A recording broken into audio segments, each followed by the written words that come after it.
Gautam neuro care brain stroke migraine fits brain and spine surgeries కి best neuro surgeon. అనుకున్నట్టే జరిగింది. Andhra Pradesh PCC పదవిని షర్మిలాకిస్తూ కాంగ్రెస్ అధిష్టానం ఉత్తర్వులు జారీ చేసింది. కొద్దిసేపటి క్రితమే కేసీ వేణుగోపాల్ ఆ షర్మిలని ఆంధ్రప్రదేశ్ పిసిసి అధ్యక్షురాలిగా నియమిస్తూ ఉత్తర్వులు జారీ చేశారు. పూర్వం ఉన్న పిసిసి అధ్యక్షుడు గిరుగు రుద్రరాజుని సిడబ్ల్యూసి స్పెషల్ ఇన్వైటీగా నియమిస్తూ ఉత్తర్వులు జారీ చేశారు. గిడిగి రుద్రరాజు నిన్ననే పిసిసి అధ్యక్ష పదవికి రాజీనామా చేశారు. కాంగ్రెస్ పార్టీలో ఇప్పుడు సిడబ్ల్యూసిలో ఆయన స్పెషల్ ఇన్వైటీగా ఆయన పదవోన్నతి పొందారు. దీంతో కాంగ్రెస్ పార్టీ బాధ్యతలన్నీ పూర్తిగా షర్మిలకు అప్పచెప్పినట్టయింది. ఆంధ్రప్రదేశ్లో కాంగ్రెస్ పార్టీ చాలా వ్యూహాత్మకంగా అడుగులు వేస్తుంది. వైఎస్ బ్రాండ్ని వాడుకొని ఆంధ్రప్రదేశ్లో మళ్ళీ విజృంభించాలని, ఆంధ్రప్రదేశ్లో పూర్వపు స్థితిని తీసుకురావాలని చెప్పేసి జాతీయ కాంగ్రెస్ ఆలోచిస్తుంది. ఈ నేపథ్యంలోనే వైఎస్ షర్మిలకి ఆంధ్రప్రదేశ్ కాంగ్రెస్ బాధ్యతను అప్పగించింది. అంతేకాదు వైఎస్ షర్మిలకి కొన్ని టార్గెట్స్ కూడా పెట్టినట్టుగా తెలుస్తుంది. వైఎస్ షర్మిల కాంగ్రెస్ బాధ్యతలు తీసుకోవడంతో పాటు ఆంధ్రప్రదేశ్లో రాబోయే ఎన్నికల్లో 10 నుంచి 15 సీట్లు గెలుచుకోవాలని ఆ షర్మిలకి ఈ బాధ్యతను అప్పచెప్పినట్టుగా తెలుస్తుంది. 10-15 సీట్లలో కాంగ్రెస్ పార్టీ ప్రభావం చూపబోతుందని, ఈ 10-15 సీట్లలో గెలుపు ఖాయంగా కనిపిస్తుందని చెప్పేసి కాంగ్రెస్ అధిష్టానం అంచనా వేస్తున్నట్టుగా తెలుస్తుంది.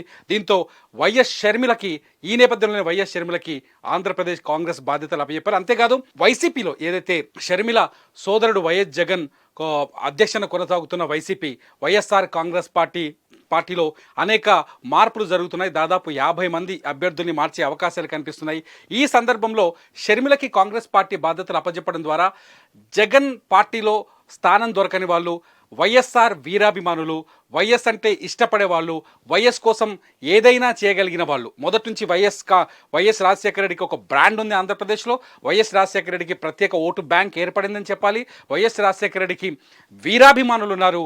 ఓటర్లలోనే కాదు, రాజకీయ నాయకుల్లో కూడా వీరాభిమానులు ఉన్నారు. వాళ్ళంతా కొంతవరకు వైఎస్ జగన్మోహన్ రెడ్డిని అనుసరించారు, వైఎస్ జగన్మోహన్ రెడ్డితో ముందుకెళ్లారు. అంతేకాదు మరికొంతమంది వైఎస్ అభిమానులు కాంగ్రెస్ పార్టీలో కొనసాగుతూనే ఉన్నారు. వైఎస్తో కలిసి పనిచేసిన వాళ్ళు కావచ్చు, వైఎస్ అడుగుజాడలో నడిచిన వాళ్ళు కావచ్చు, వాళ్ళంతా కాంగ్రెస్లో కొనసాగుతున్నారు. ఈ నేపథ్యంలో ఈ పరిస్థితుల్లో వైఎస్ షర్మిలకి కాంగ్రెస్ పిసిసి బాధ్యతలు అప్పచెప్పడం ద్వారా వైఎస్ఆర్ కాంగ్రెస్ పార్టీలో సీటు దక్కని వాళ్ళు, సముచిత న్యాయం దక్కని వాళ్ళు, లేకపోతే సముచిత స్థానం దక్కని వాళ్ళంతా షర్మిల వైపు టర్న్ అయ్యే అవకాశాలు కనిపిస్తుంది. ఎందుకంటే నిన్న మొన్నటి వరకు వైఎస్ జగన్మోహన్ రెడ్డి వెంట ఉండి, వైఎస్ రాజశేఖర రెడ్డి అభిమానిగా ఉండి, సడన్గా మనసు మార్చుకొని ఒకవేళ అవకాశం దొరకకపోతే, వైసీపీలో అవకాశం దొరకకపోతే టీడీపీలోనో జనసేనలో చేరే పరిస్థితి లేదు. వాళ్ళంతా తటస్థంగా ఉండాల్సిన పరిస్థితులు ఏర్పడాయి. ఈ నేపథ్యంలో షర్మిల కాంగ్రెస్ అధ్యక్షురాలుగా ఉండటం వల్ల వైఎస్ జగన్మోహన్ రెడ్డి దగ్గర అవకాశం దొరకని నాయకులంతా, కాపు రామచంద్రారెడ్డి కావచ్చు, లేకపోతే మంగళగిరి ఎమ్మెల్యే ఆర్కే కావచ్చు, లేకపోతే ఇంకొంతమంది చాలామంది పేర్లు వినిపిస్తున్నాయి.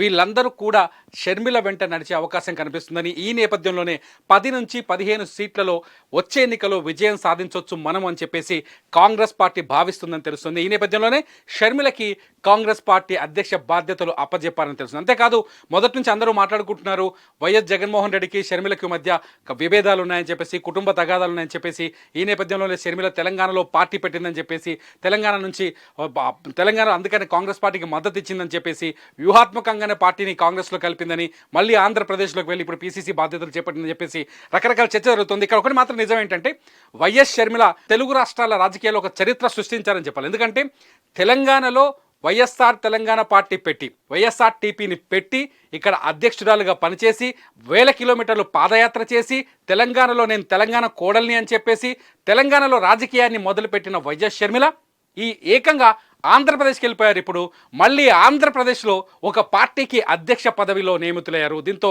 షర్మిల ఒక సరికొత్త రికార్డుని నమోదు చేసిందని చెప్పాలి.